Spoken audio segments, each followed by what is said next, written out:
बोलूंगी कि अगर आप इमोशंस में आके ये मैम सब चीजें कर रहे हो। वो उस जगह इमोशन तो सबके थे ना मैम।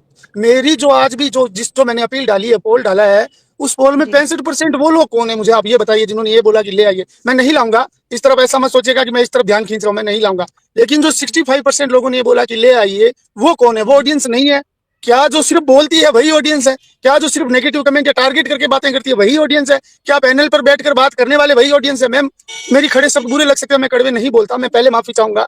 लेकिन आप एक बात बताइए ज्योति जी, आप कुछ सोचे, निकू जी आप सोचिए, जितने पैनल पे बैठे हैं सब सोचिए, नीचे जो सुन रहे हैं वो सोचिए। हम लोग इस मैटर को नजदीक से जानते हैं, एक एक चेहरे की आदत को जानते हैं, एक एक इंसान को जानते हैं। उसके बाद हमारी पहली बात तो हमारा कोशिश ये थी ही नहीं कि किसी को क्लीन चिट मिले या किसी को कुछ मिले।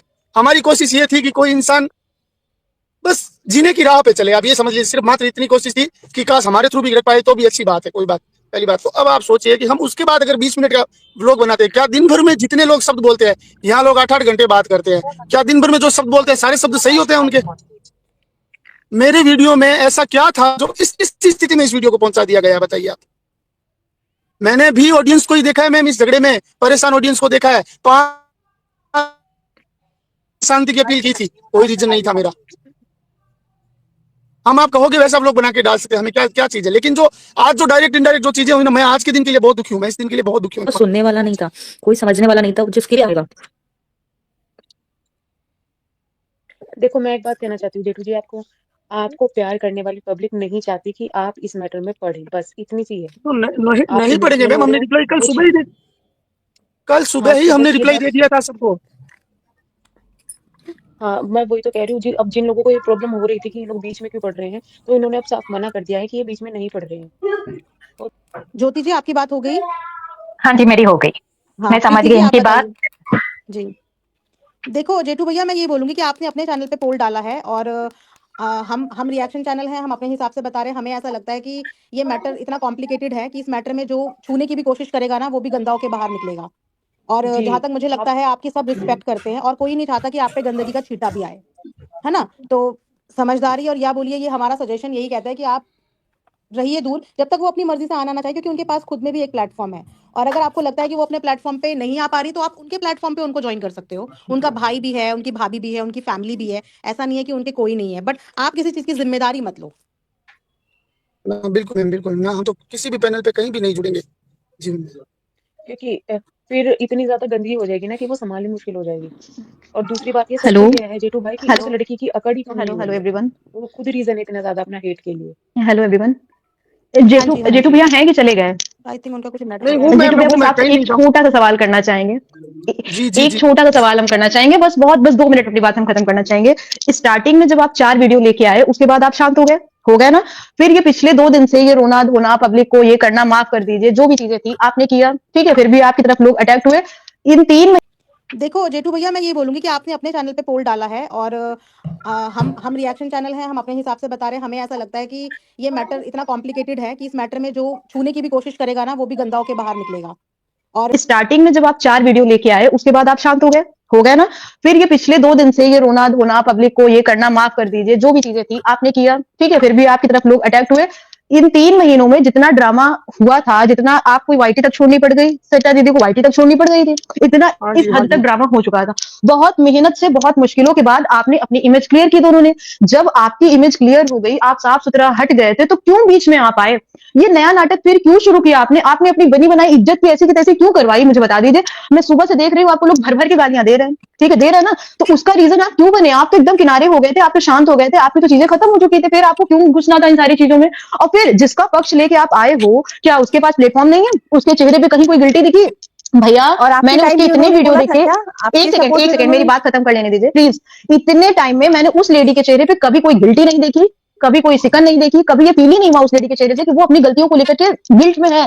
जो इंसान गिल्ट में ही नहीं है उससे आप क्या माफी मंगवा लेंगे, हमें बता दीजिए। और 3 महीने पहले जब उसी ने आपकी ऐसी की तैसी की, तब तो वो आपके सपोर्ट में नहीं आई थी। तो आज आप क्यों? आप तो किनारे थे, आप किनारे रहते। आपने तो अपनी जनता को अपनी तरफ अटैक कर लिया था। आपकी जनता आपको प्यार करने लगी तो सब कुछ भूल गई थी। आपने ये सब क्यों क्यों किया, हमको बता दीजिए, बस इसी का जवाब दे दीजिए, उसके बाद मेरा कोई सवाल जवाब नहीं है आपसे। सॉरी मैम, गलती हो गई थी, समय खराब था हमारा, क्योंकि हम इमोशनल हो गए सब चीजें सुन के तो यहाँ भैया पे। अब अगर फैक्ट आपकी यही है गलती, भैया अब कि आपकी आप गलती हो इमोशनल गई, हो गए। 1 मिनट, अब आपकी गलती हो गई है तो आप अपनी गलती अपने प्लेटफॉर्म से जाइए, अपनी गलती सुधारिए और इस गंदगी से दूर रहिए। एक कहावत आपने सुनी होगी कि काजल की कोठरी में जब आप घुसोगे तो दाग लगेगा। आप कितने भी अच्छे हो, कितने भी अच्छों पर दाग लगेगा। उस दाग से खुद को बचा के अपने प्लेटफॉर्म से जाइए, माफी मांगिए, बात खत्म करिए। उनका मैटर है, वो अपना चाहे जैसे उसको रखें ना रखें, ये उनकी मर्जी है। उन्होंने 1.5 महीने में नहीं रखा तो वो आज भी नहीं रखेंगी, किसी के कहने से नहीं रखेंगी। ठीक है, तो आप बिल्कुल इस चीजों से दूर कर लीजिए खुद को। इसी में आपकी भलाई है और बाकी आप खुद समझदार हैं, आप खुद इतने मेच्योर हैं कि आपको सही गलत अपना पता है। और मुझे ये पूछना है जेठू भाई से कि ऐसी क्या मजबूरी आपको हो गई कि आपको उनके लिए बोलना पड़ा, क्योंकि जब आप लोग बिल्कुल इतने आप लोग गालियां खा रहे थे। कोई मजबूरी नहीं बहन, किसी तरह की कोई मजबूरी नहीं है, बस हम एक इंसान है, इतनी सी मजबूरी है। हेलो गाइस, तो आप लोगों ने रिकॉर्डिंग पूरी सुन लिया होगा और यहाँ पे लाइव में पैनल में बहुत सारे लोग जुड़े थे जो कि जेठू जी यहाँ पे स्पेशल थे। जेठू जी पे यहाँ पे बहुत सारे सवाल पूछे गए हैं क्योंकि जेठू जी आजकल कुछ कंट्रोवर्सी में फंस गए हैं। इन्होंने खुद अपने पैरों में कुल्हाड़ी मारी है और आज ये यहाँ तक पहुँच गए कि माफ़ी मांगने तक, अपनी पब्लिक से माफ़ी मांगने तक पे आ गए हैं। क्योंकि जब गलती करोगे ना तो यही सज़ा मिलेगी, पब्लिक के साथ पंगा लोगे ना तो यही सज़ा मिलेगी आप लोगों को। और मेरा भी एक सवाल है जेठू जी से कि जेठू जी, जब आपने अपनी बात क्लियर कर लिया था, सरिता जी ने पार्ट 1 पार्ट 2 पार्ट 3 करके अपनी सारी बातें बता दी थी जो 3 महीने पहले वो बता नहीं पाई, जिसके कारण उन्हें बहुत ट्रोलिंग, बहुत गाली का सामना करना पड़ा, यहाँ तक उनको वाईटी से भी दूर होना पड़ा। तो आज तुम उस मैटर में घुसे क्यों तुमने उस आग में पैर रखा और आज बोल रहे हैं कि मैं इमोशनली थे। आप इतने इमोशनल थे, इतने बेवकूफ़ थे आप, या इमोशनली है या इतने सीधे हैं या इतने चालाक बंदे हैं, मुझे समझ में नहीं आता। मुझे बिल्कुल भी समझ में नहीं आता कि जब सारे लोग इस मैटर से दूर हट गए थे, सबने कम्युनिटी छाप दिया कि भाई हमारे इस मैटर से आप कोई लेना देना नहीं, सब अलग हो गए थे, तो आपको इस आग में घुसने की क्या ज़रूरत थी? आपको तो जनता से भरपूर प्यार मिल रहा था, सपोर्ट मिल रहा था। जब आपने अपनी बात रखी 3 महीने पहले जब आप पे बीती थी, तब का समय भूल गए? तब उस बंदे ने आपका साथ दिया था, वो बंदा आपके सपोर्ट में आया था बोलने के लिए? एक बार भी आया होगा तो बोलो, इसीलिए इमोशनल जागा होगा आप में। अगर वो सपोर्ट में आया तो वो तो कहीं नज़र नहीं आया, उल्टा वो आपको वहाँ से ट्रोल कर रहा था, बैठ के मज़ा ले रहा था, वीडियो बना रहा था कि अगर जब आपकी वाइफ ने कमेंट ऑप्शन बंद कर दिया तो वहाँ पे वो वीडियो बना रहा था वो बंदा कि अगर कभी मेरे साथ ऐसे होगा तो मैं अपना कमेंट ऑप्शन कभी बंद नहीं करूँगी, हमेशा ऑन रखूँगी और इसका सामना करूँगी, चोरों की तरफ बंद नहीं करूँगी। आपकी बीबी को चोर बोल रही थी हैं, आज उसके पक्ष में आ गई आप लोग। आपको इतना प्यार दिया लोगों ने, इतना सपोर्ट दिया कि आपसे अच्छे बंदे कोई है नहीं, मगर आपने क्या किया? हमारा विश्वास तोड़ा, हमारा भरोसा तोड़ा। उस गलत का साथ दे के आप आके वीडियो बनाते हैं दोनों हस्बैंड वाइफ सोशल मीडिया पे आके कि बस हो गया कंट्रोवर्सी, किसी की जान जा सकती है इसमें।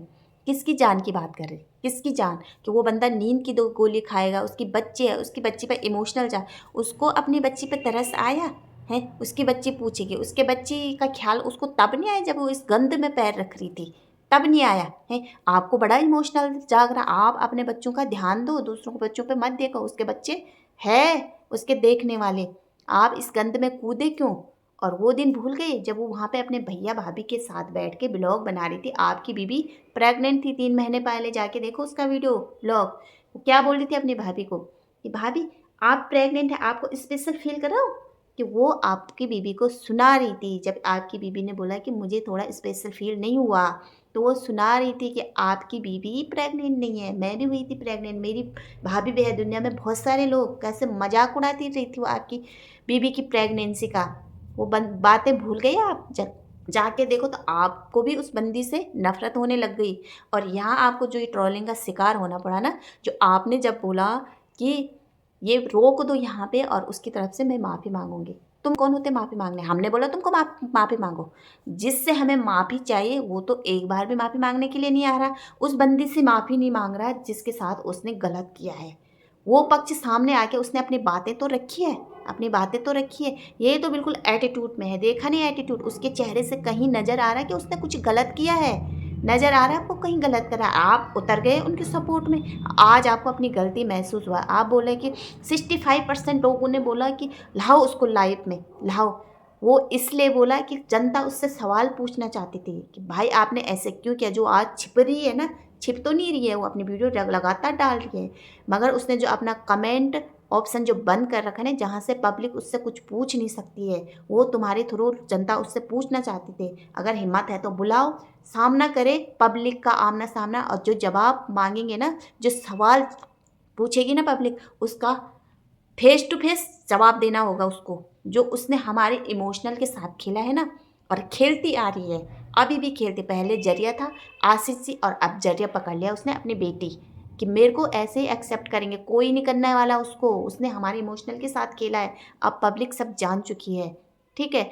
तुम तो सब चीज़ भूल गए, आ गए उसके सपोर्ट में, और आप बोल रहे कि किसी की जान भी जा सकती, किसी की जान नहीं जा सकती भैया जी। उसने साफ वीडियो में बोला है कि मैं अपनी बेटी के लिए जीऊँगी, और मैं ऐसी नहीं कि अपने लिए कुछ करूँगी, मैं कुछ करने वाली होती वो तब नहीं करती जब इतने राज खुल गए थे सामने आके, पूरा चिट्ठा खुल गया था उसका, काला चिट्ठा। कभी उसने एक्सेप्ट किया है कि हाँ मैं गलत हूँ? कभी किया? नंदी ने कभी माना सोशल मीडिया पे आके कि हाँ मैं गलत हूँ? कभी बोला? नहीं, उसने कभी नहीं बोला। उल्टा वो आती है सोशल मीडिया पे रोना धोना करके, और धमकी चल कर दे के चली जाती है। उसने कभी नहीं बोला कि मैं गलत हूँ। आज भी बोली कि मैंने क्या पाप किया है। इतना गंद में घुसने के बाद बोलते हैं कि मैंने क्या पाप किया, और आप जाके उसी गंद में घुस गए। आप जो भी बोला है लाइव में कि काजल की कटोरी में घुसोगे तो काला ही दाग लगेगा वहाँ, और कुछ नहीं मिलेगा। तो आप इस गंदगी में घुस के ना अपने पैरों पे आपने खुद कुल्हाड़ी मारी है। आप सो कंट्रोवर्सी का शिकार हो, क्योंकि आप बोले थे जो इस मैटर में बात करेगा उसको भर भर के गाली दो। क्यों दो भाई उसको भर भर के गाली? हम बोलेंगे ना, हम बोलेंगे, हमें अभी सच सुनना है।